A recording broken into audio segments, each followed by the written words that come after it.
I love Zoom's little recording in progress. Just makes me feel all warm and fuzzy inside. What's up, Oh Kealan? yeah. Oh, just doing my thing. Just here, alive. I'm alive, which is important. And talking to your beautiful face right now. Well, thank you for doing that. It's been a long time. But I It's was thinking, basic idea behind this new podcast is just to talk to people I think are interesting and share their story with other people and share their personalities with other people. And I don't know if you watched the introduction, but like I like the idea of like a library of Alexandria, but for people. yeah. So instead of, your typical thing where you're going out and you're trying to find people who, oh, you're selling a book. Well, let's talk about your book. Like it could be more fun to talk to people in between doing things or in awkward periods or, stuff like that. So I was thinking of interesting people that I know. And I'll never forget the first day I met you. I don't remember ever walking away from a first interaction with people being like, I need to know that guy. He seems fucking weird and interesting, and I like it. I guess that's the beginning of a beautiful relationship, right? One that spans the it's timeless. Let's go with that. It's something that, like you were saying, it's I haven't. I mean, I can swear, right? Oh yeah.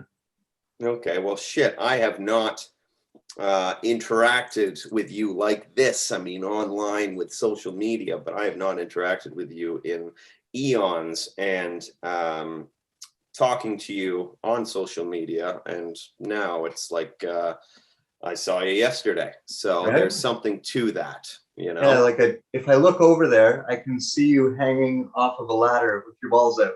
Like I'm.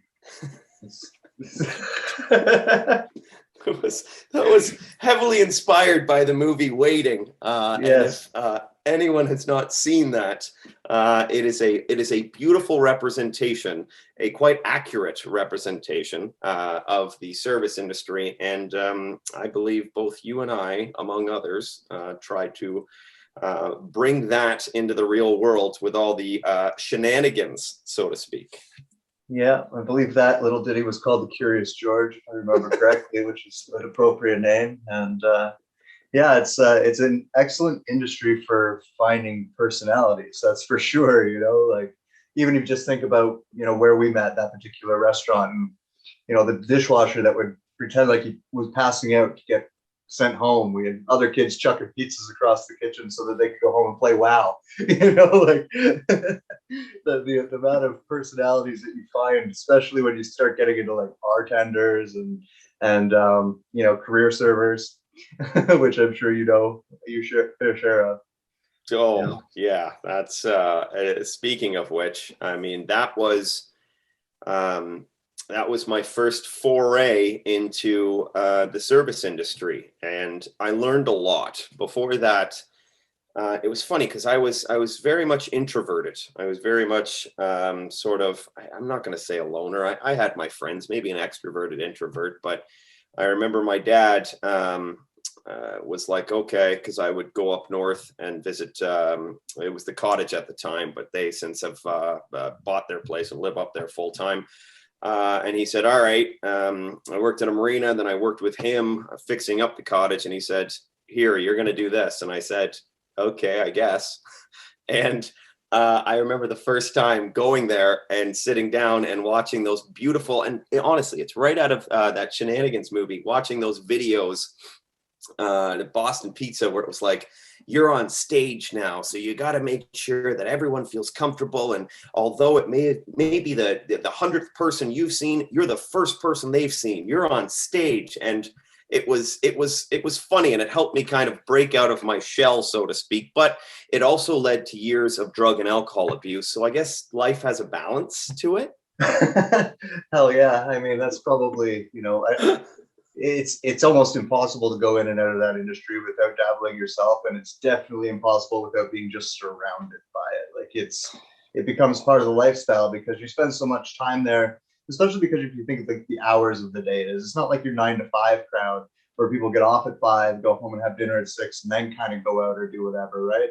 Like we're working through all of that. So like, 1, 2 o'clock in the morning when we close so that you guys can all go home, that's when we finally get to party, right? Oh So you yeah. gotta, and just the characters who are, let's say, prone to that lifestyle, like, both you and I have been. Yeah, there's a reason why we choose that direction, I think, and I think that it's the drugs and alcohol don't help.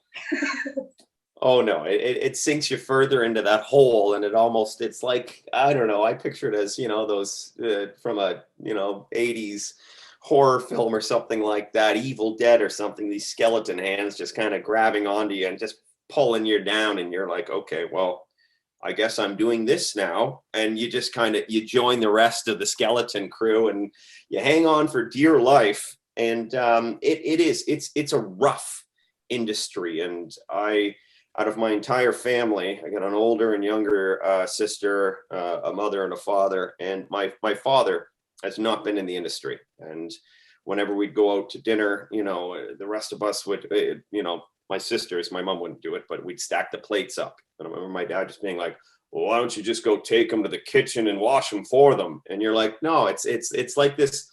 The industry teaches you about people. It teaches you that people, there's like a wide spectrum of human beings, and there's not one way of dealing with them all. And I believe that everyone should work in that industry at least, a couple of days or something like that. It's not only humility, it's just being able to interact with the rest of your species on, so many different levels and so many different scenarios. And it's just, you and I could sit here and talk about, the events and the people and the shittiness and the amazingness and all the, it's just this whole spectrum of colors that we could go through. And at the end of the day, I think it grounds a person. It grounded myself in my ability to,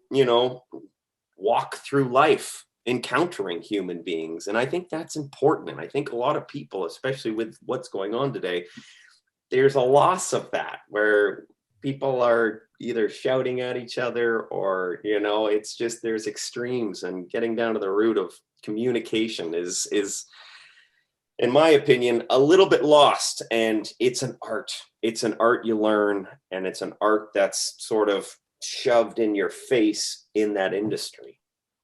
Absolutely. And it's transferable, because there's really no job you can do that interacts with, even if you're not interacting with the public, you're just interacting like maybe doing sales or something like that. You're only interacting like on a higher level, where you're only interacting with other salespeople. It's still going to help you in that regard, right? So it's like, and the other thing, like you've done bartending, there's a fine line between that and therapy, because I've done both, and being a therapist and being a bartender are not that far removed in a lot of settings, especially like, our generation had Cheers on this television pretty much 24/7 growing up, right? So you kind of get familiar with that idea of like a local or a regular bar that you go to, and all the regulars who show up on a daily basis, and getting to know them and all the interactions. When you're bartending, you see that, right? Like oh yeah. You see like the same people all the time, and then you can see those people eventually start talking to each other, and even just watching their interactions with like new guests is always hilarious, right? Like you've got a regular who's always there, especially if it's like, some older drunk male, and then it's some pretty girl under the bar. You get to see some interesting stuff. And between that, I remember working convenience store on overnights, same type of shenanigans, where it's like just dead enough that people feel like they can kind of hang out, you know what I mean? And it's a small town, not a lot to do at night, so go get counseled by the local convenience store clerk. No bars are even open at that time of night, so why not? Yeah, it is the interesting characters that walk through the door. And you're right, it's almost like, when they become regulars, it's you find a way to, I don't want to say deal with them, but you find a way to interact with them. And then there's almost like this importance upon that relationship, especially for, usually it starts on the other side. And then I find myself, you know, I don't want to be like, I learned so much about myself, but you kind of do. And if you kind of just sit there and talk to these people, they're very interesting. Like they really are. They're interesting human beings, and the way they just interact and they go about their lives, and people are very simple when you get to know them. They might seem complex, and you're like, all right, it's, and then you get down to it, and you find out that, oh, yeah, you watched Thomas the Tank Engine as a kid. Well, so did I. That's obscure. Oh, you did that. Like and it was always, you know, I was on the front lines working as a bartender, which, by the way, about 2 weeks ago, I finally sent in my, my 2 weeks, so to speak. I don't think that matters anymore with COVID, but I sent in all right, I'm done. And after, 13 years on and off, I'm out of it. And I miss it. I miss that human interaction. I really do. Do I miss trying to, please everyone and all the Karens and all the, the dickheads and shit like that? I hate that part. But if I can squeeze a couple extra dollars out of them, I can justify that interaction. But at the end of the day, I loved it. I love people watching. I love interacting with humans, and getting paid for it was a bonus for me. Yeah, I feel you. And yeah, like you learn a lot about yourself too, right? Because you'll go home and I don't know, I employ a lot of different philosophies in my life, but like the idea of like if something irritates you about someone, then it might be something about yourself that you need to look at, right? So you go home at night and you're like, so and so at the bar, like whatever, that dickhead who came in earlier, like was being such an ass, and blah blah blah blah. You get home, you're thinking about it. It's like, I've treated people like that in that situation. I probably now I'm not going to do that anymore. Yeah. And so when you're talking about it, like humbling people, I think that'd be a big thing too. Like, I see a lot of people obviously doing that work. You are on that side of it where you just bump into people who don't treat you well just because they feel like you're serving them, right? Yes. So but when I see it when I'm out in public, like say I'm a guest as well, and I see a table next to me treating their server like that, like it really offends me because I'm just like, dude, you don't know like what that person's going through, like just like you, they've got a life outside of what they're doing for money, right? And let's be real, especially like our generation versus our parents' generation, how much things have changed. I don't like our parents' generation doesn't get that change. Like they don't understand how much the world has changed for us, how different things have been for us in terms of dollars and the work market and the housing market is not comparable at all, right? So yeah, I find like that generation kind of has that attitude of like, well, why don't you just do better, right? Yeah. But the other part they don't understand is like it's a lucrative job, which is another part of. I'd say that like serving, especially like kitchens are a whole other animal, and I've done both. But like with serving and bartending, there's a certain amount of addiction to that job as well because of the money. It's like the instant gratification of the money. We were talking about like our proclivity to addictions with drugs or alcohol in those situations. Our addiction to the money comes into play too, because you're so used to that. Like, oh, I do a good job, I get a bonus for it now, right? I do a good job, I get a bonus for it now. And it's like you're constantly chasing that next hit. And you get hooked on that too. And it becomes hard to get out of that industry. Especially like I remember one time having to take the step from front of house to back of the house. And at first I heard, okay, I'm going on a salary. I know the job is a little bit easier in a lot of ways because I don't have to deal with public. And that sounds great. But then as soon as I got back there, I'm like, where are my tips? Like, where's the money in my pocket? Like right now, like, And I mean, at the end of the day, I was probably still making more money in that particular situation, but it didn't feel like it at first. It took like there was a mental adjustment to that. Oh yeah, there's no doubt about that. I would call it, and this has nothing to do with prior occupations of myself, but I would call it drug dealer money, where you'd get that stack and you'd have it. And at the end of the day, you'd look at it and you'd be like, this is tax free. in a sense. If hopefully the government's not listening. This is, yeah, exactly, Big Brother. This is tax-free. Like, I like that. And I like that. And you're right, that instant gratification where I learned, and it was funny because I had a couple of people throughout my career say, you should be an actor. And I think it was a mechanism I used in order to deal with everyone I approached, whether it be, as a server early on or as a bartender. I would tend to throw out a joke or some quick little quip. And if it went over their head, I said, okay, now I know how to deal with them. If it hit them in the face and they looked at me with a confused look, I'm like, okay, I know how to deal with them. If it hit them, they absorbed it and laughed at it. I'm like, okay, I know how to deal with them. It was that ability to kind of, as my buddy would say, thinly slice people. And it's almost a defensive mechanism. I'm not sure what it is, but you allow yourself to kind of, I allowed myself to become a certain Kealan that I was able to, okay, this is the Kealan I have with that table and this person and this and this.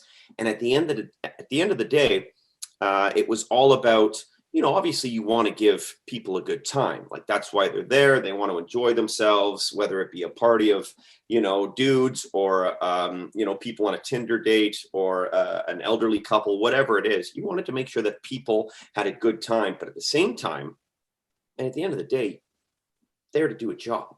I'm there for money, and if I can kind of thinly slice them and, squeezing it is a little aggressive, but still kind of squeezing them and making them, having them leave happy.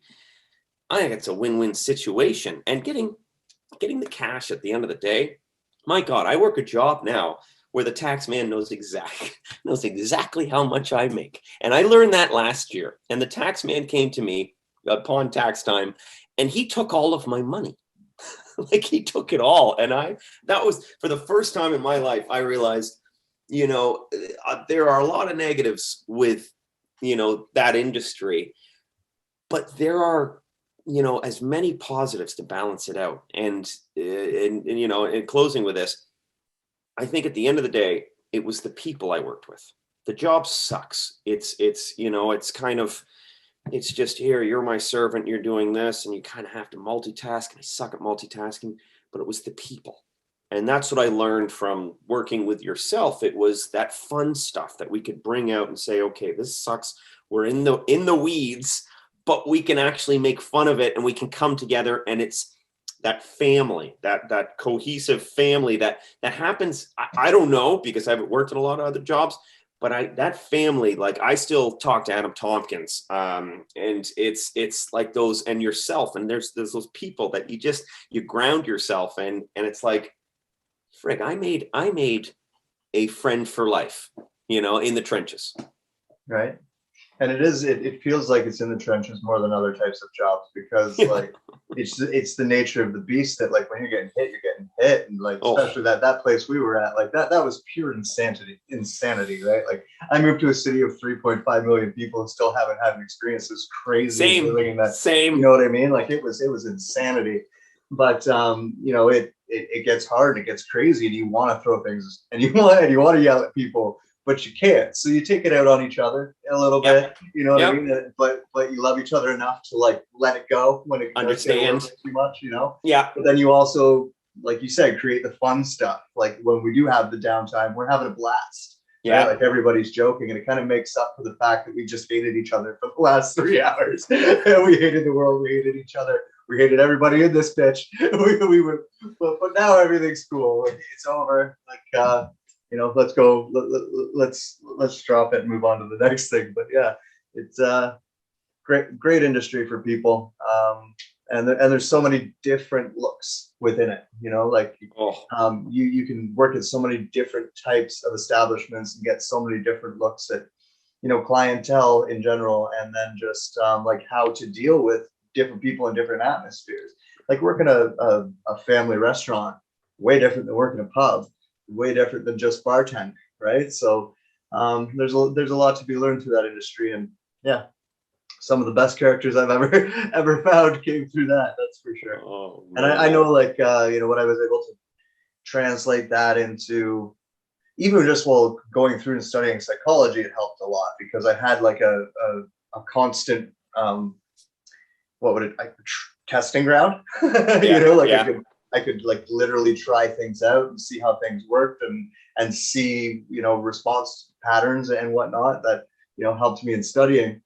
But then, moving into an industry like security that I did after that, it all became transferable, right? Like trying to calm down, an angry hockey fan is not much different than trying to calm down an angry bar visitor, right?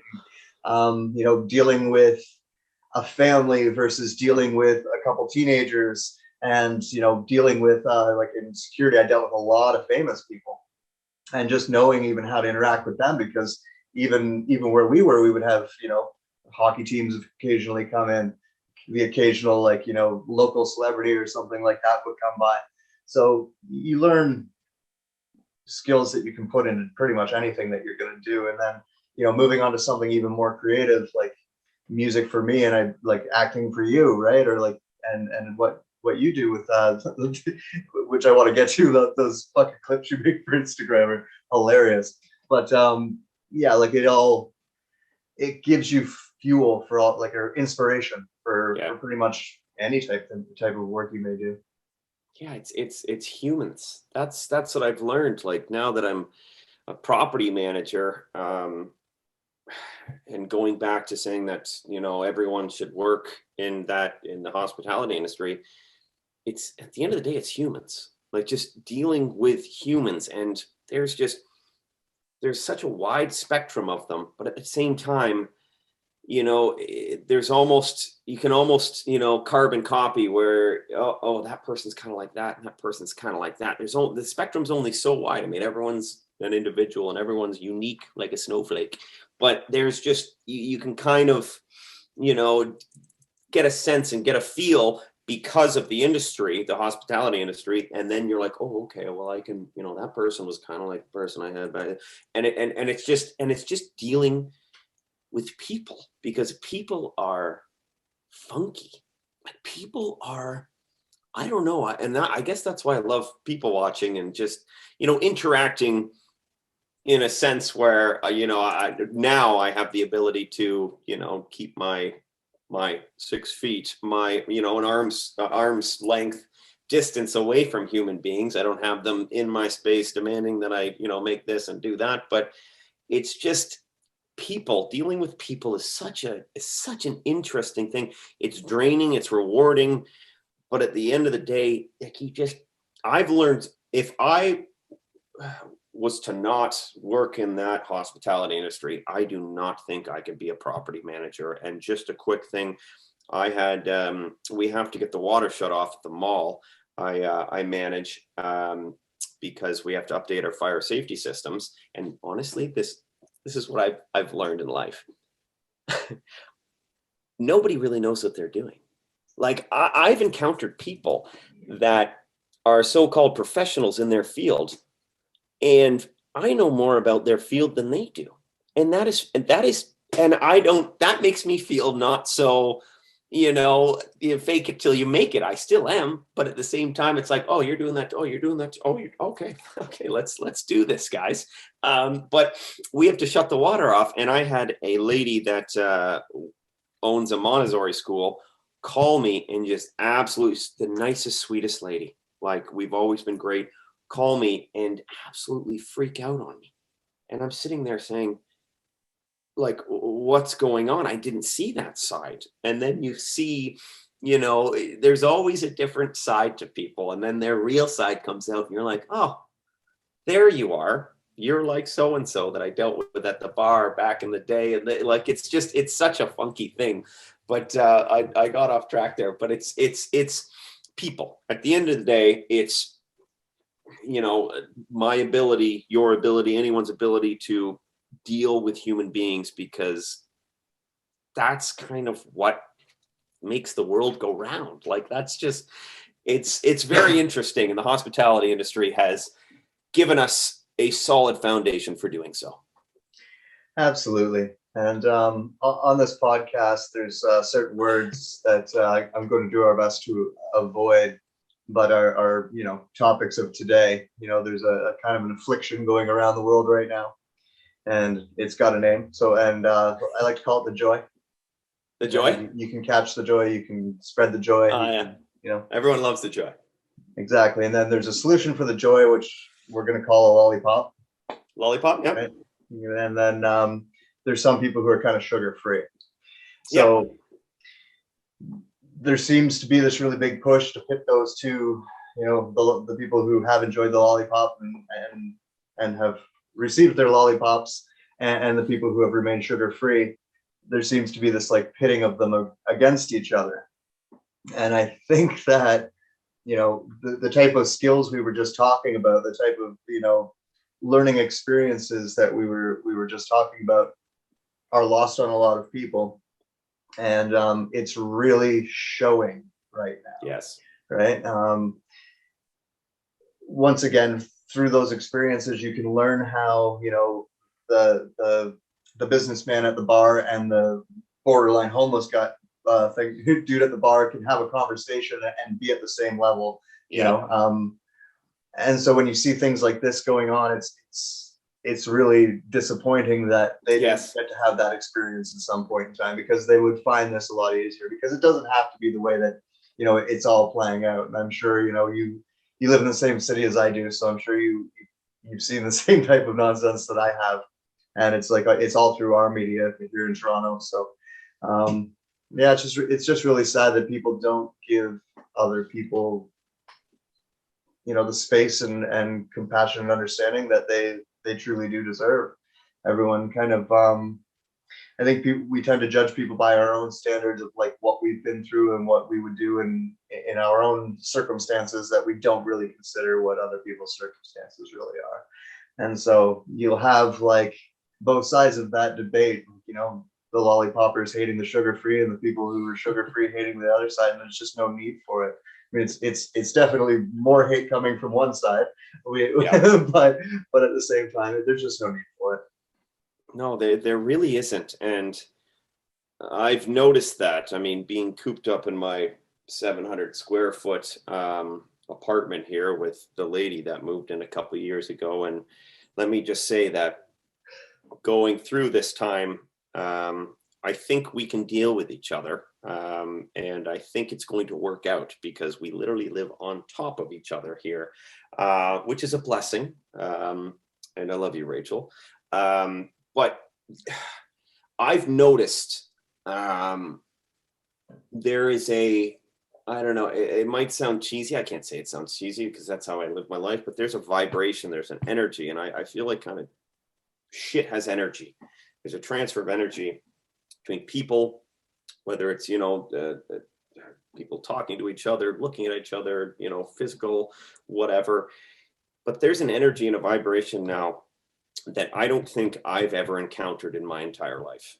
And this vibration, this energy, it's thick, and it's hard, and it's very much social driven.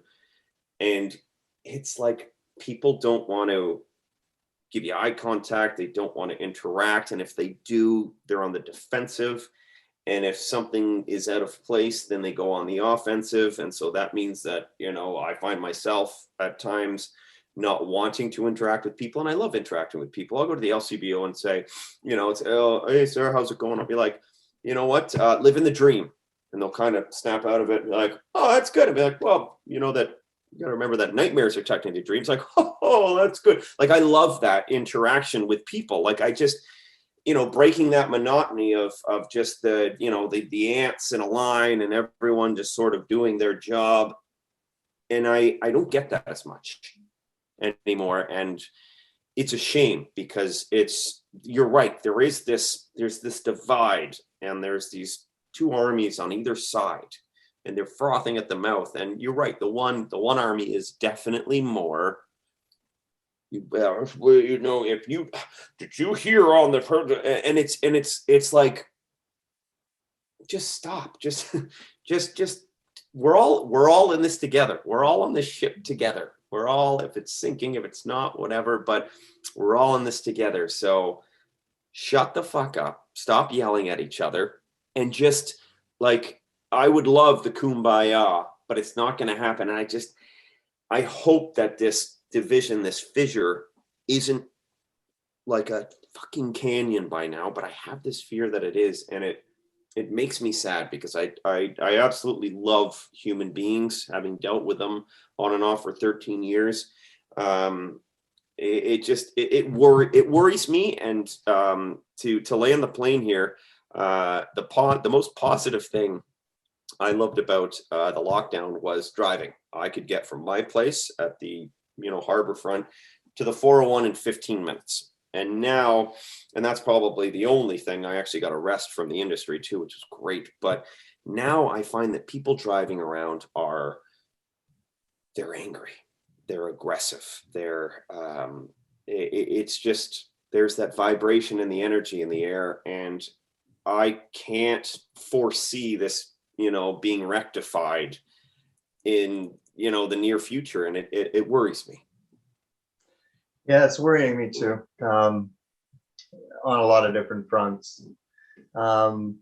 Even the industry that we've been talking about, there's things coming in through this, like I think it was in London, I just saw them using a robotic server at a sushi place. Saw that. Yeah. Yeah. And I know, I don't know if you've noticed, but there's like pizza places closing all over the places. Yeah. All the place, right? Like there used to be, like where I live, there's actually one in equal distances in either direction of my house. And one of them has closed. And what I'm hearing from a friend who worked at that one, because I would pass them every day, is that now they're using basically machines to make pizzas. That it's like you remember the conveyor ovens, right? It's basically the same thing, but it's putting the toppings on and then drops down to another level. It gets the rest of the toppings and drops down to the other one, and then it actually drops into a cooking level and comes out the other side, put it in a box, and it's good to go, right? So you've just eliminated like 30 people's jobs just like that. Every Walmart you go into, every grocery store you go into, every like retail store you go into now, it's all self checkouts. Like Yeah. You can't get to a teller without standing in a ridiculous line. Yeah. And yeah, I think that not to play into this was all by design thing, but it sure is coincidental timing to start dropping all this stuff on us, right? And yeah, I was reading something I just posted to Instagram about them using robots, and I think it was Australia. I mean, Australia's gone batshit crazy. Oh yeah, they're yeah. just doing their own sort of aggressive thing. Yeah, well, we're not far behind that, man. Like we're already, like, we have all these mandates coming down. Like I'm just suffered through the one, like, do it or you should lose your job. And I'm not the only one, and it's going to get, a lot of those dates are coming up in December, right? I think some of them are like the 10th and 13th, 10th to 30th of December ballpark for a lot of like the EMTs and people who work in hospitals and people who work on the police force. And yeah, it's kind of already starting, and add that into that kind of energy that you were talking about, where everybody's kind of at each other's throats.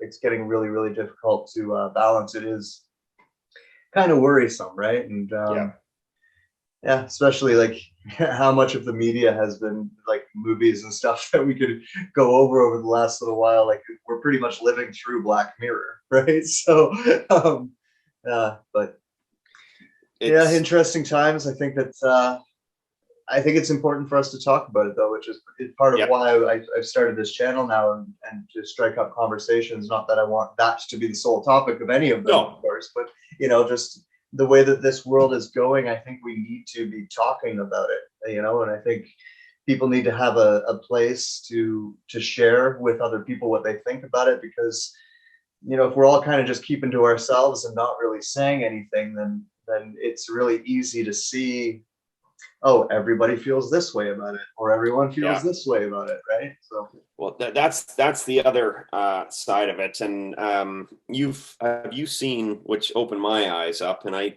felt something before, but as soon as I watched that, I was like, okay, this makes sense. That documentary on Netflix called The Social Dilemma. Yes. So, and I think, well, I know we're a part of a test, we're test subjects right now, and we really don't foresee the ramifications of what's going on. And I think, the analytics and just the advertisement and the big tech and the pandemic thrown in there, you have people that everyone basically that are living in echo chambers. And I used to do it. I would go on, Instagram and go on the, I'd read my girlfriend would say, Rachel would say, well, what are you looking at the comments? I'm like, oh, I'm looking for one that I don't agree with. Oh, clickety click. And then I would literally put in my notes, and this is a confession, I'd put in my notes, I'd pre-plan my rebuttal, so to speak. And I'd make sure and I'd send it out there and this and that. And what I was really doing was just reiterating. I wasn't trying to communicate to someone. I was just reiterating, from my echo chamber, what I thought was right. I thought I was right. And I kept finding that we never really reached a neutral ground. It's just people yelling at each other, and it's trolls, and it's just, this negative energy where it just gets down to the fact that people are just monkeys flinging turds at each other. That's it. And I looked at myself. I literally looked at myself in the mirror one day, and I was like, this isn't you. Like, what are you doing? Like, this is strange. Stop it. Kealan, stop it. And I did. And I pulled myself out of it. And I said, listen, I am going to look at both sides of it. I'm going to use my brain, my God-given brain, and I'm going to look at both sides of it. And being able to pull myself back and look at it and look at these two sides battling each other and constantly battling each other, and watching the politicians and the media just facilitate it and just give them more ammo. And while we're all locked up is frightening. It's very frightening to me. And you're right, communication, the great relationship is the bedrock of a great relationship is communication. And it's true. It's fucking true. And we have stopped, communicating. We're now just listening to respond instead of listening to understand. And that scares me, because the loudest voices are the ones that are just there. They just seem to be sticking swords into each other. And I don't know. I kind of want to leave social media, but at the same time, it's like everything hinges on that. It's like, if you're not in social media, then I can't log into this, or I can't do that, and I can't watch this movie or be a part of LinkedIn or whatever it is. But it's frightening. And I apologize. There's a lot to unpack there, because I just went on a ramble, but that's just what I do. It's verbal diarrhea. That's what this is all about. That's why we're having these conversations. I don't know. I think, a big part of my own personal focus is like storytelling, right? Like, yeah. I think that, go back 100 years, we were telling stories around campfires, right?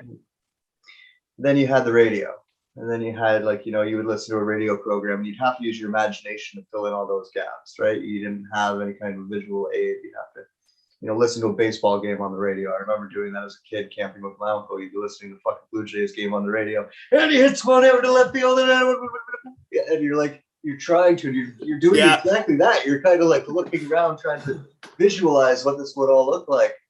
And then, then TV started taking over, and you and I lived through this generation of going from ColecoVision and Atari to fucking what are we at, Xbox, little orbs that fly up your nose and reprogram your brain so that you play it virtually. I think that's pretty much where the next console is going.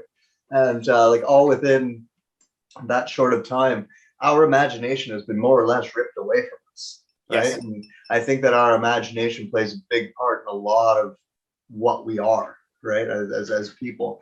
I remember hearing, so I can't remember where the quote came from, but the human mind loves stories so much that it even tells itself stories while it's sleeping.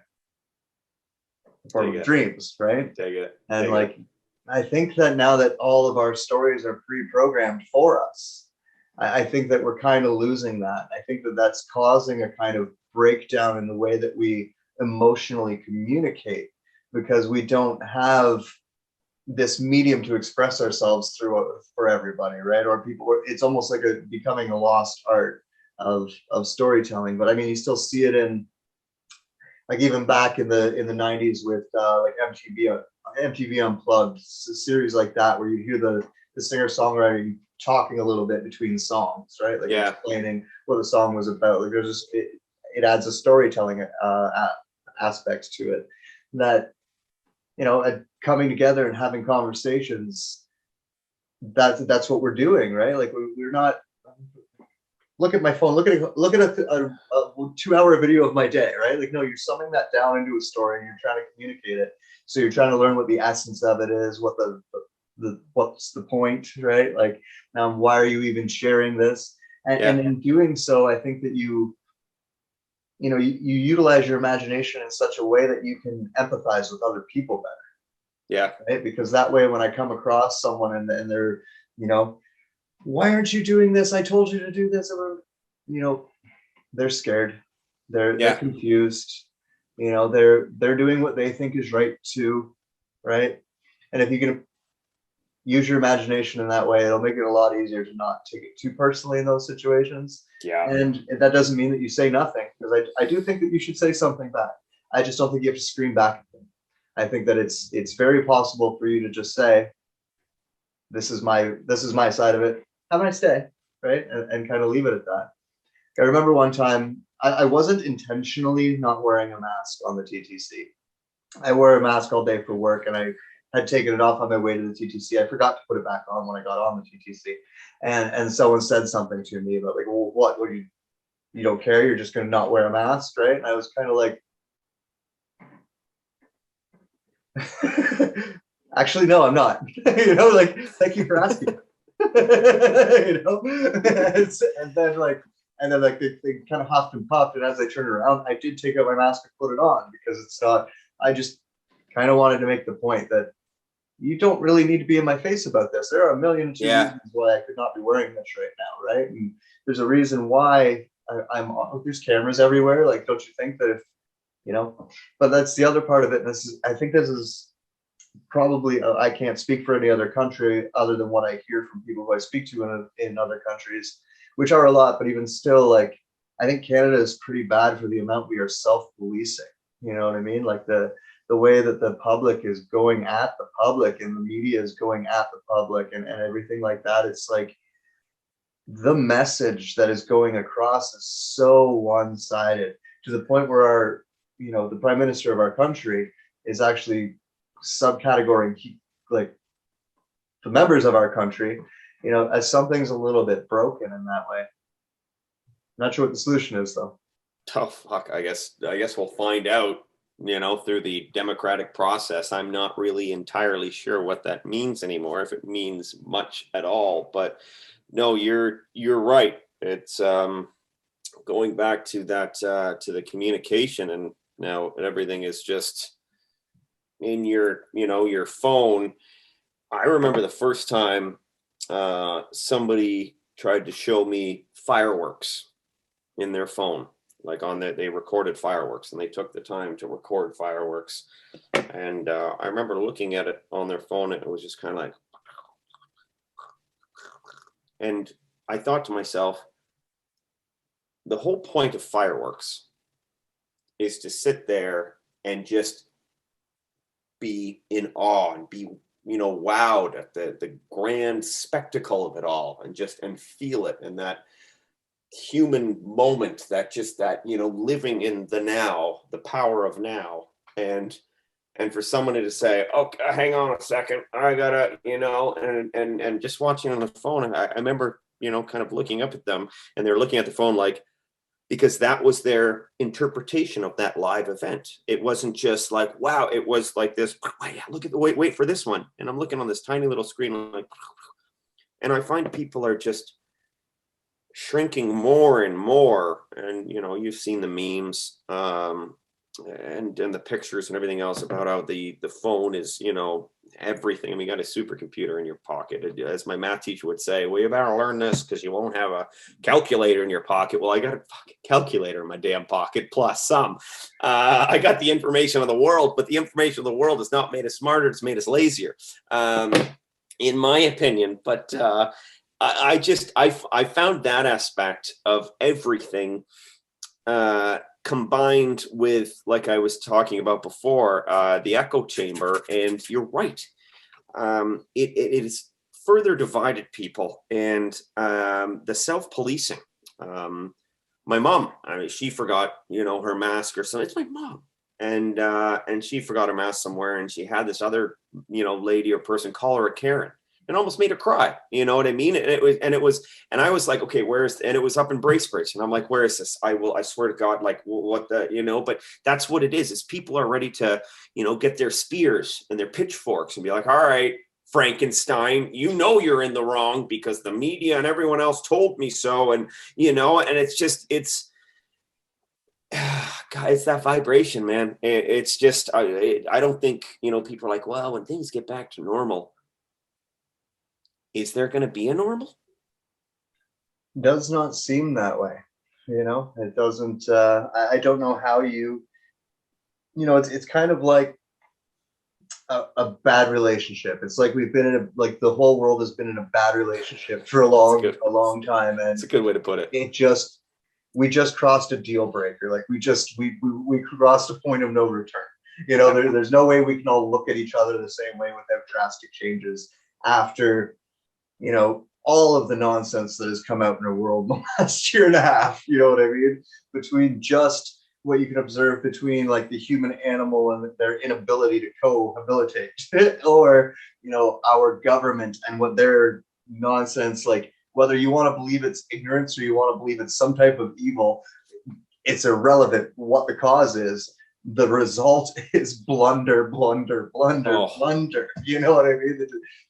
There's no excuse for the result, no matter how you want to excuse it away.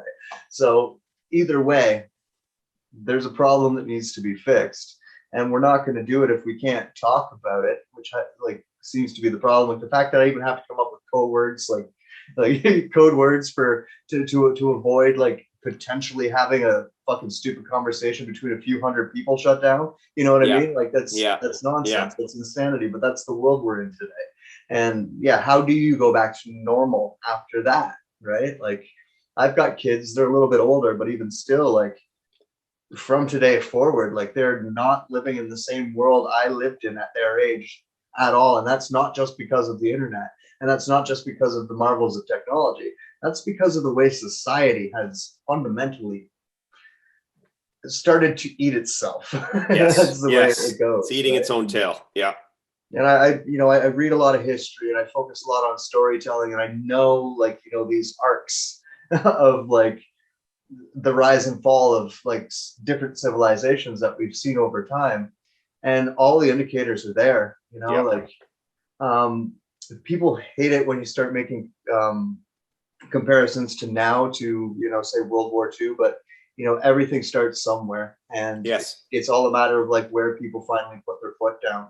And I think if we can't learn anything from that experience, then we should learn that people need to put their foot down a lot sooner than they did then, right? And I think that's what like certain people like myself, I do it daily on social media. Like there's lots of other people out there kind of screaming from the rooftop, like, guys, we need to stop and figure this shit out now, because we might pass a point of no return here where we can't get it back.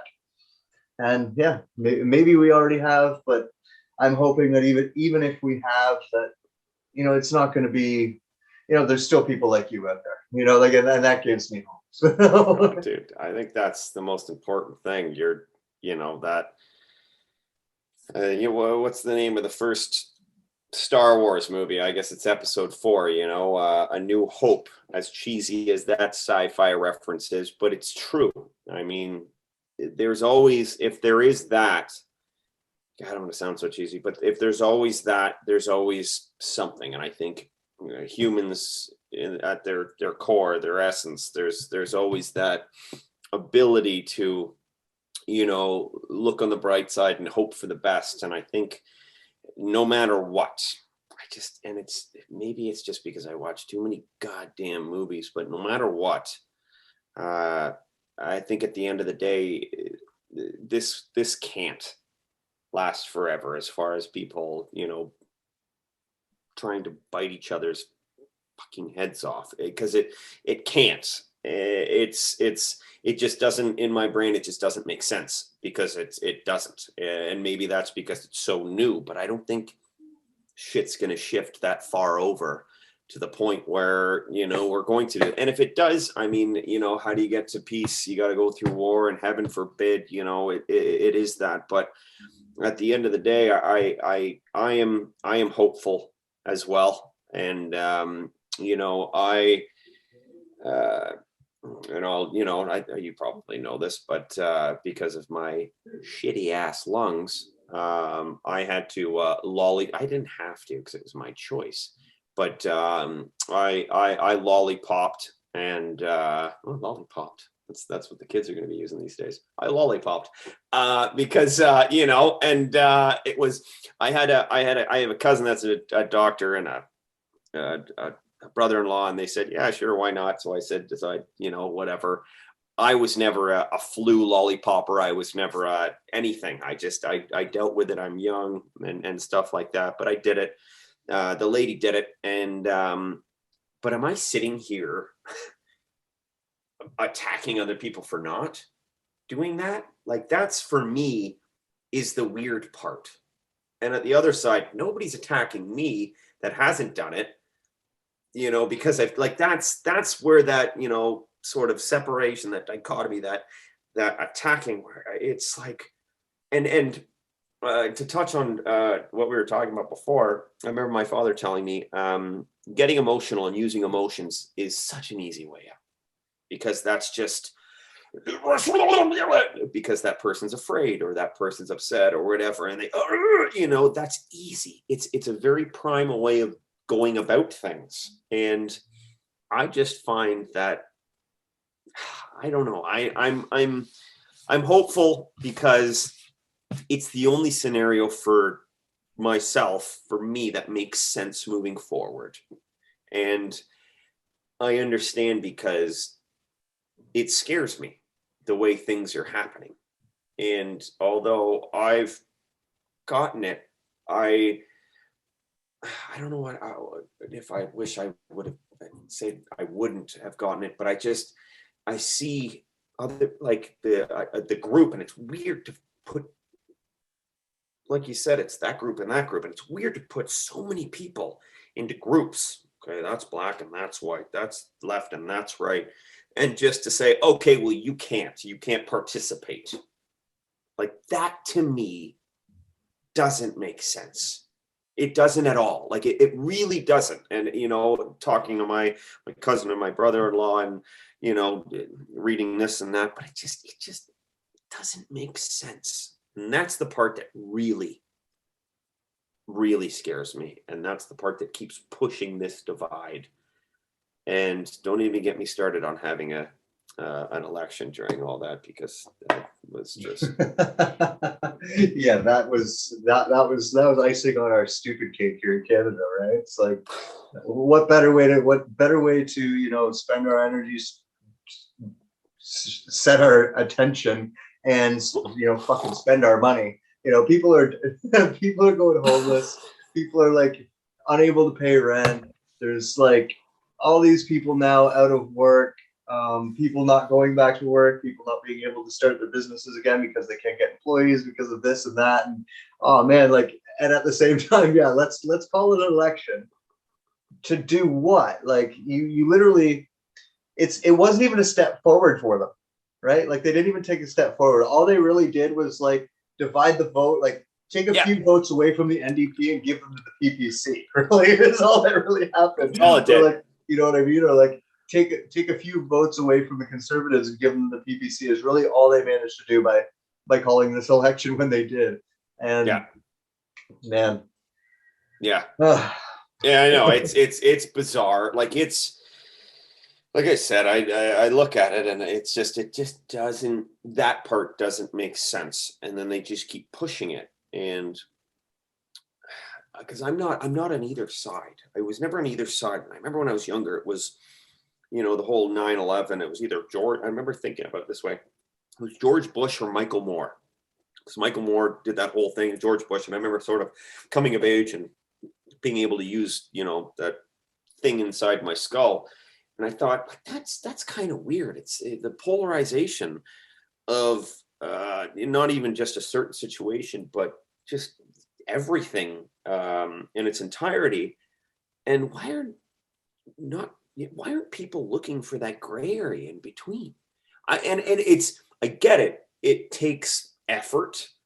It takes time. It takes, it takes commitment to do that. But to just find that little, not where you lie, maybe, nature versus nurture, whatever it is. Okay, well, maybe I might be more over here, but it's not much. But to have either you're here or you're here is such a bizarre concept for me, because they kind of package these extremes on opposite ends of the spectrum. And they're like, well, if it's not this, it's not this. And if you're well, go fuck yourself. That for me has just always been odd. And I find this whole situation is the perfect characterization of just that. And it's either this or that. And oh, by the way, we got this and that. We're putting up the wall so you can't. Oh, and that. It's just, this doesn't make sense. And I'm shocked it has gone on this long. But I think, a medical freaking pandemic has really helped usher that along. And I'm fearful, but at the same time, hopeful. Yeah, I mean, it's hard to say. I keep saying we'll probably know more by spring. I think they're trying a few things out, see how it runs over the winter, and we'll figure it out by then. Just listening to what they say, but it sounds about right time-wise with Marchish. But either way, I mean, yeah, just the amount of stuff that people are getting away with because of the fact that everyone's so focused on lollipop versus sugar-free, right? Like that's the blanket, I guess, the smoke screen that they're using to I think that's what it is. Yeah. Yep. And I think that's the part that it's really disappointing that people are getting so emotionally invested in the joy that they're not seeing, what's being done in the name of the joy. And it's just, how we have that phrase, like the punishment should fit the crime, like things should be proportionate in that way. And it's not in this case. Like everything is so leaned in one direction. Everything is so blatantly obvious about, certain companies making dollar bills over what should be actually, the phrase, the science, right? Yeah. Like, and it's so blatant at this point. And, going back to a year ago when this was all happening, there was, especially the people who still remain sugar-free, were very vocal about some pretty big things having to do with the joy, right? And there's a bunch of people just being like dismissing it outright, like, oh, that'll never happen. Like, there's no way that'll ever happen. We will never have vaccine passports. We will never have wellness camp, concentration camp, whatever camps for people, quarantine camps. What do you mean they're not going to let us leave the country? Like that'll never happen.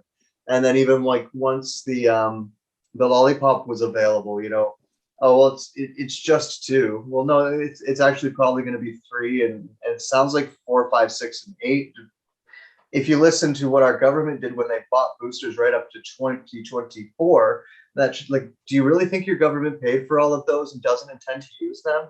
Yeah. And like I understand, like especially when the lollipop first became available, none of that stuff had really been verified yet. Like we were still really like it was in question and limbo.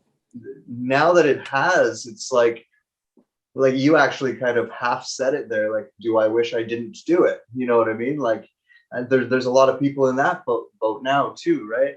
And you're self-reflective enough not to go this direction, but I can imagine, and I think this is happening with a lot of people, that there's a lot of people who are feeling that way. That now they're like, okay, I've got my 2 lollipops, I'm good, but wait a second, in 3 months I'm gonna have to take a 3rd lollipop, or else I basically look like I've taken none. Like I don't want to do that, but what was the point of taking the first two lollipops? And now Yeah. I feel now I kind of wish I never got any lollipops to begin with. And, Yeah. like that kind of like internal battle is going on in some people, and nobody really wants to take that out on themselves, right? Like nobody wants to feel, any of the emotions that might cause you to feel. So it's a lot Yeah. easier to project them out onto someone else. And The other just like on side. the sugar-free side, it's like it seems to be easy because that side's not innocent either of like calling the other side idiots. You know what I mean? Oh, even I kind of left this of like, I bet you feel like kind of foolish now, don't you? Like that's not what I mean, obviously, but that's the way it can come across when Yeah. people are saying that. When really, like, someone maybe on the sugar-free side, or even myself, if I were to say something like that, it's not so much to say, haha, you shouldn't have done it, I bet you feel Yeah. stupid. It's just saying, like, where is the line, right? Like, where is the line where we finally all stand up together and say, okay, look, like, we can all see this is something else. You know what I mean? Like, it's clearly not, this is too nonsensical to be about the joy. It's just, Yeah. it just is. And we all don't, like, tell us the truth. Let us figure this out. You know what I mean? And I don't know that point's going to come. And, I'm really hoping that now, like, this idea of like giving joy to 5 to 11-year-old kids, I'm really, really hoping that enough parents are going to say no, that this is where this puck will stop. That's my personal. No, you're right. And as far as, where do you draw the line? I mean, I forget what movie it was, but you've pushed the lines back so far. The line looks like a dot to you. It just, the goalposts keep being moved, and I understand there's like this sort of, all right, this is an organic situation, and we're kind of feeling our way out. We're doing this and this and that, and the FDA, but no, that, and they're stumbling over their own words, and at the same time, you have people contradicting, professionals contradicting this and that. And it's like, who do you listen to? What do you do? And again, for myself, that's why I turned to family, and I'm like, well, okay, what would you do? What am I supposed? Okay, do this. All right. Yeah. All right. Well, that's, I had that ability to do that. And you're right. I mean, they start, and I'm neither here nor there, because I hate just that polarization of shit, but which is why we're talking, because this is important. But it's just to continue down this road. I know for a fact that this pathway doesn't lead to anything but darkness. Like it feels like I'm in a horror movie or a nightmare where all of a sudden, this weird creature's just sort of I'm younger, grabbing me by the hand. I'm just like, okay, where are we going? Oh, just trust me. Oh, okay. And you're like, okay, that was weird. And oh, that was weird, but okay, I trust you. All right. You're hurting my hand.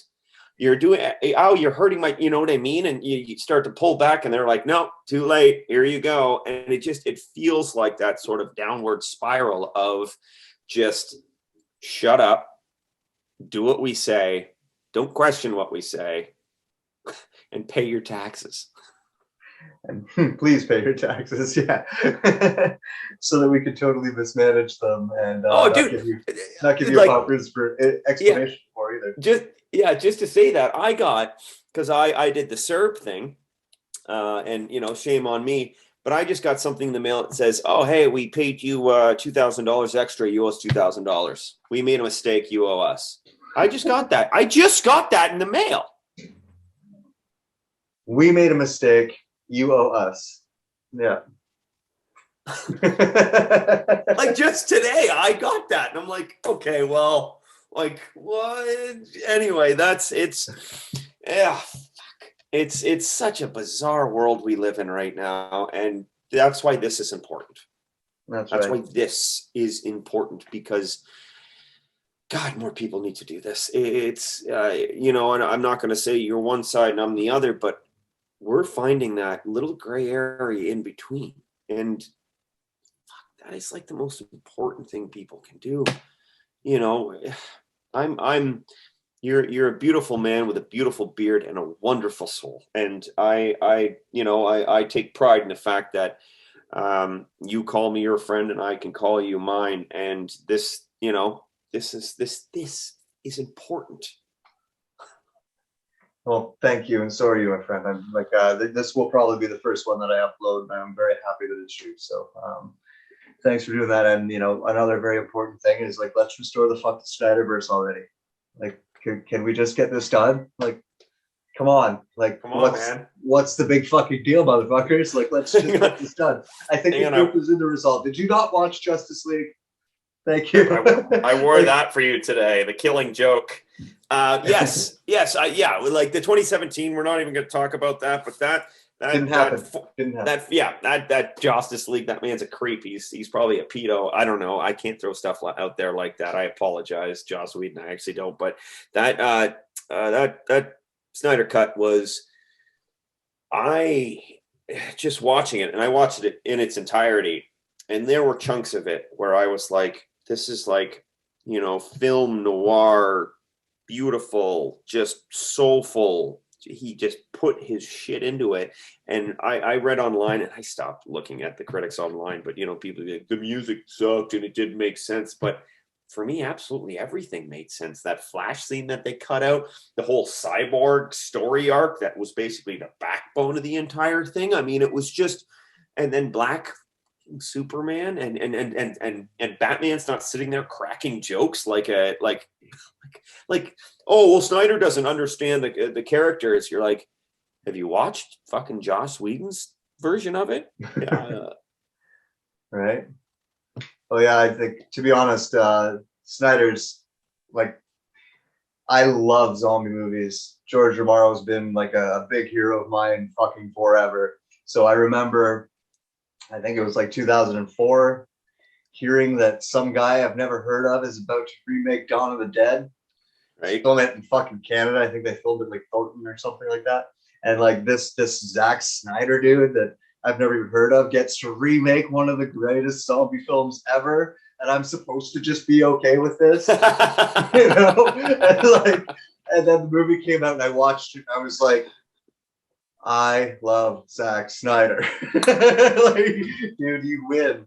And then he went on, like, 300 and Watchmen, Sucker Punch. He just beauty after beauty after beauty. And like his ability, like, I love storytelling, and his ability to tell a story is fucking incredible. And his ability to make things as dark as they possibly can fucking be, while also just driving a heart right down the center of it, saying, fuck you, darkness, here's some light. It's like, man, his ability to do that in storytelling is beautiful. And Superman, definitely by far my favorite character ever. I think are you Batman? I'm both. My dad was a Superman guy, or is a Superman guy, so I'm a Batman guy. But at the same time, I just Henry there. They used to call him the most unlucky man in Hollywood, because he would audition, and he'd get callbacks, and he'd be on hold, and it'd be between him and somebody else, and he'd lose it. Him and somebody else, he'd lose it. And finally, Zack Snyder was like, you're my Superman.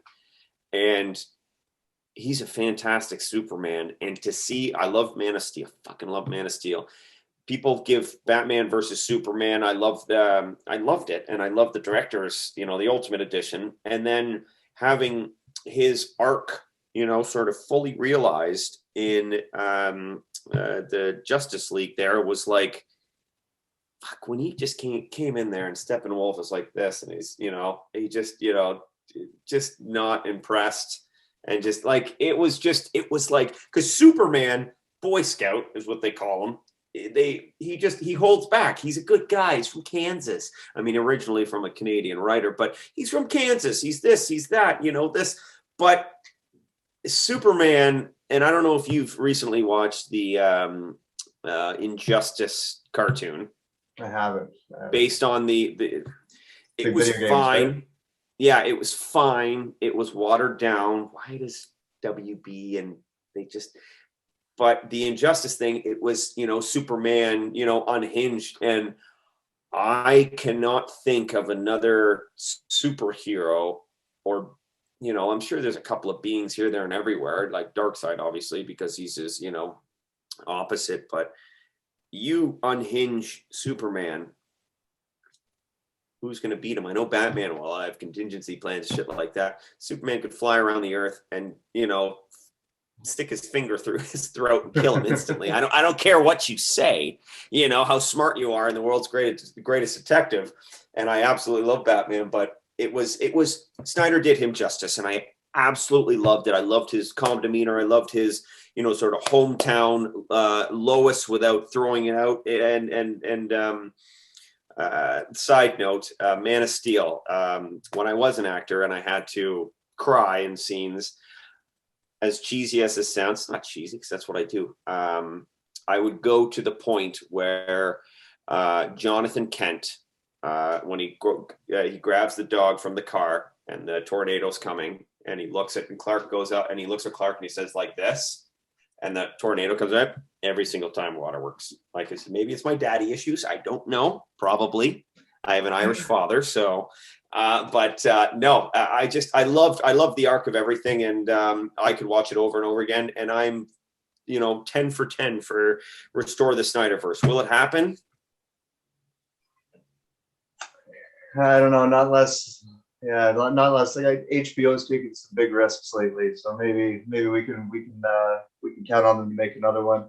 HBO, if you're listening, which you're definitely fucking not, please restore the Snyderverse. We could really use that. But yeah, I remember when the graphic novel, you can call it a comic book, but it was actually a graphic novel for The Death and Return of Superman came out, right? And like my heart broke for like months and months and months because I kept reading it over and over and over again, being like, you're like, how? How? I kept feeling, I get this feeling like if I read it one more time, he's not going to die. Like I know it's been 9 reads, but one more, and Superman's going to rip Doomsday apart with his bare hands. It's going to be because he can. The universe will be restored, right? Yeah. And then no, and so yeah, like what I've always wanted to, like since it came out, I've wanted to see that in movie form. Like I was like, if they ever do Superman again, I hope it's that. And then of course we got Superman Returns, which we can also pretend Phantom Menace didn't happen. And so when I saw Man of Steel, I was like, what did you just do? Like, thank you. You like just resurrected, brought it back in a way I never thought it could be. The Dark Knight series had already come out, and like that's my Batman. That's a fucking masterpiece of a Batman recreation. And this had a bit of that, where it was like, okay, now we're back in the world, and Superman's real. It was grounded. Grounded. Exactly. It's got like a rawness to it. We got to see the destruction of Krypton. Like we've never even conceived of that before. It's almost like, you know, messages from Jor-El after the fact, right? Like we've never actually seen it. And then understanding the backstory of why, which comes from comics. But if you didn't read the comics, you only ever saw the movies, you'd never know any of that stuff, right? But and then all of that to then go into, and I remember when Batman versus Superman came out, I watched the theatrical version. I was like, and then the ultimate cut came out, or the ultimate edition, I think he called it, came out, and I'm like, oh, okay. That's better. Okay, like, makes a little bit more sense. Yeah, now I get it. Okay, and then Superman died at the end of it. I'm like, you better bring him back. You better bring him back. You have to bring him back, right?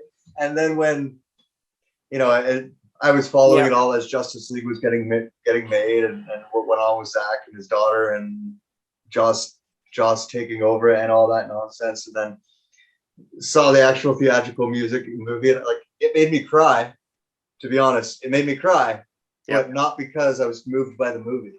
No, it made me cry because I had like this relationship with Zack Snyder and his film and his vision for this, and I've had this lifelong like relationship with the character and the archetype of Superman, which is the biggest part of it. Like that archetype is just, it's in everything that I do. It's a part of my like daily philosophy. You know what I mean? And to see it handled that poorly, I was just like, how, who, why? Like, who fire that man? Cancel that man. Someone needed to cancel him. And so yeah, when it was actually through you that I heard about the fact that like the Snyder cut was coming out. Even like I had written it all off in my brain, Same. and then you had posted it, and I was like, what? He's doing it. And yeah, like it came out, and it's a shame we never did get together for it. But like I watched it over and over again for a good 2 weeks. Like that's pretty much the only thing I watched for 2 weeks because it is like 4 little movies and like just a brilliant piece of storytelling. And visually beautiful. It's beautiful, and it just has that ticking heart to it. And you're right, with the 2017, and I, watching, Man of Steel and then Batman versus Superman, and I get it. If I don't know if Zach, but maybe to do it again, maybe there should have been a Batman thing before that. It kind of seemed clumped, and then all of a sudden, it reminded me of the third Spider-Man movie, which Sam Raimi, where all of a sudden he was like, "All right, Sandman, we're just gonna kind of, toss in Venom in there," and you're like, Venom's one of the biggest Spider-Man villains ever. Like, why would you just sort of toss him in there with Topher Grace and this and that? And then what's his name? What was the devil? What was his name? The guy in the flying board. I believe somebody said he was like a pedophile, or he was trying to groom women. Anyway, Spider-Man 3, and they just sort of seem to kind of put it together. And in Batman versus Superman, they just kind of sort of seem to put all these things together. And it was like, it was good. It worked. And Superman was like, okay, like Lois, and he's just picking up that spear, and he goes and he does it, even though, and it kind of, watching it over and over again, it's like, okay, like Inception, it makes more and more sense. I accept it, as it was a hard pill to swallow, and I'm digesting it over and over again. And then the 2017 came out, and I remember going to theater, and they're like, "Come together right now." And I was like, oh, yeah, great, theatrical trailers and teasers sitting there, I couldn't even eat. I didn't even have popcorn. I remember I was just like, oh, yeah, whatever. Fucking first scene with Superman with his try to digitally remove my mustache right now, even in today's, whatever. And it was just, I know, as soon as I saw that, I looked at my girlfriend at the time and I said, I don't think I can do this. Like, I honestly, it was like I went from such a high of like this world, this universe, this to like, and it was almost like Joss Whedon did that on purpose. I don't know what it was, but to start something off so fucked up, and to have that, and then it just, the rest of the movie was a jumbled mess of like people kind of falling over each other. It almost reminds me, and the remake of the Ghostbusters with the females, where it just, I don't know if you've seen that. It took me three or four times to watch that throughout. It was like my improv classes at Second City, where it just, here, okay, you're this, you're that, this is what's happening. All right, Chris Hemsworth. Well, it was just bad. And it felt like that. And it felt like the actors didn't really enjoy it. And then finally, out of the depths of, DC hell, heaven, actually, we were given this, in my opinion, masterpiece. Like I felt there was a soul to that. And it wasn't, it had a lot to do with how did they not fucking respect the passing of Zach's daughter? And I read something where it was a couple of executives needed to get that movie out in 2017 or before Christmas so they could get their bonuses. So they basically said, fuck you, Zach, and all of your trauma and heartbreak and shit like that. And we're going to do this, like, fuck those people. Fuck those people. It wasn't even just him, because his wife was involved too. Like, his wife is yeah. You know what I mean? Like, that's how cold those people were, where they're like, we don't give a fuck about the fact that you've literally just devoted like 10 years of your life writing this, coming up with this concept, directing it, putting it together, getting ready for this huge opus of a movie that we all know can be epic. We don't care that your daughter just committed suicide. You know what I mean? Like, that's how fucking gross that industry truly is, right? Like, that's how cutthroat it is. It's not about the art. And No. I think that's why you're starting to see like so many content creators just move away from like the bigger Hollywood Yeah. and like, starting to do things on their own. You're starting to see independent movies get a lot like Yeah. And of they're higher good. quality. And they're good. And Like they're very there's good. good. Yeah. That heart is back. That soul, like that artistic. I mean, that's one of the main reasons why I left acting is because it was go over here, do that Tropicana commercial, go over here, do that callback, go over here, go over here. And I looked at myself and I was like, I don't like this. Isn't art. This isn't. I don't feel good doing these. I'm just sort of, hit your mark and park. And I get that. That's, how you get to where you need to be. But it didn't make me happy. And that industry, the whole Harvey Weinstein and all this other shit, it's like you look at it, it's just got this ugly underside. And that's just, we could go on forever about capitalism and shit like that. But that is just like, here you go. If it makes money, cool. Hey, you want to remake Jaws? Sure, because we can sell toys by Mattel. You want to, throw a Ghostbuster movie in there? All right, sure. Who fucking cares? It's just a meat grinder. People go on one end and meat comes out the other. That's the only thing. Yeah, I saw a comedian I follow on Instagram the other day. I think her name's Nicole Arbor. She was talking about the next Superman movie. And I guess it's going to be focused on Superman's son. She's like, this is how bad the creative process is in Hollywood now. It's like, what can we do to make Superman's son interesting and cool and endeared by a new generation? We'll make him bisexual. Oh, Superman likes dick now.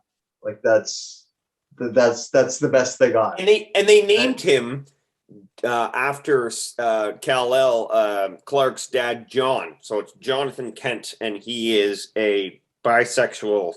Like in my mind, how is that important? Like, why make that the main theme? And don't get me wrong, I'm all for that. Like that's fine, but why make it the main thing?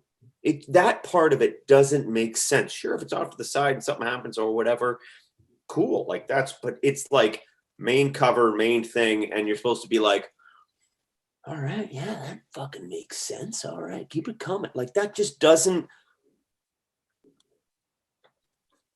Why? Why? You know what I mean? Like why? It's like I heard I think it was one of my roommates that said the other day, he was like, did they not understand why Superman was so beloved in the first place? Was because he was kind of outside of those things. Like, of course, he had the love thing with Lois, and of course it connected him. Yeah, but I mean, like it wasn't like he was out like just banging girls. You know what I mean? It's not like you even see him chasing women during any of it. He meets her, he falls in love with her, and that's that. So like, I could understand if they're like Jonathan Kent ends up being gay, right? Because that just means he ends up falling in love with Louis Lane, you know what I mean? Like, yeah, and that's not a big deal. But no, why? If you're telling me that he's bisexual, you're more or less like setting it up for the fact that he's going to have multiple sexual partners through the course of these movies. Like that has anything to do with the genre or the character, right? So Superman's an arrow. Superman is an arrow that flies straight. That's what he is. That's why they call him Boy Scout. He's an arrow. He has morals. He has this. No matter what, and they've said this, and Batman and Wonder Woman, or whatever. No matter what, they know how Superman's going to act because he has his morals and his values, and he flies straight like an arrow. And to have him kind of waver here and waver here, you're right. Like I didn't think about that until you said that.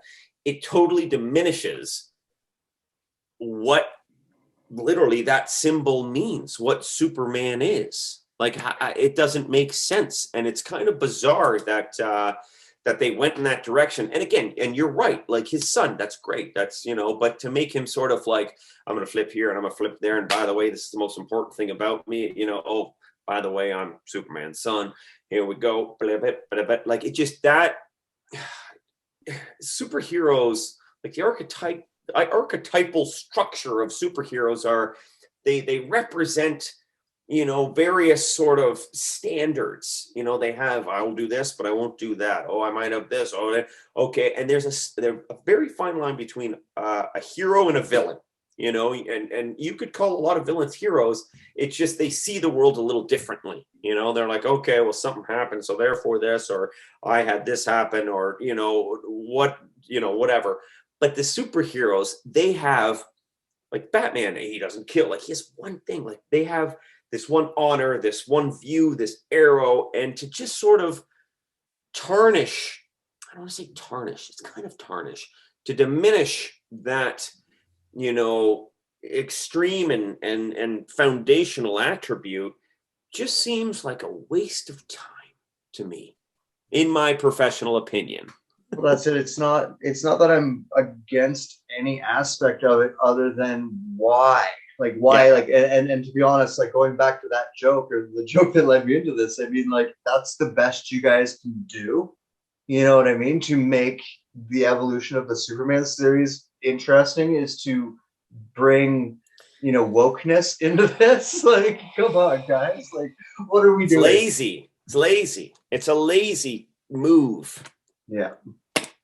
So restore the Snyderverse and spare us from all this Marvel nonsense. Did I say that a lot? Yeah.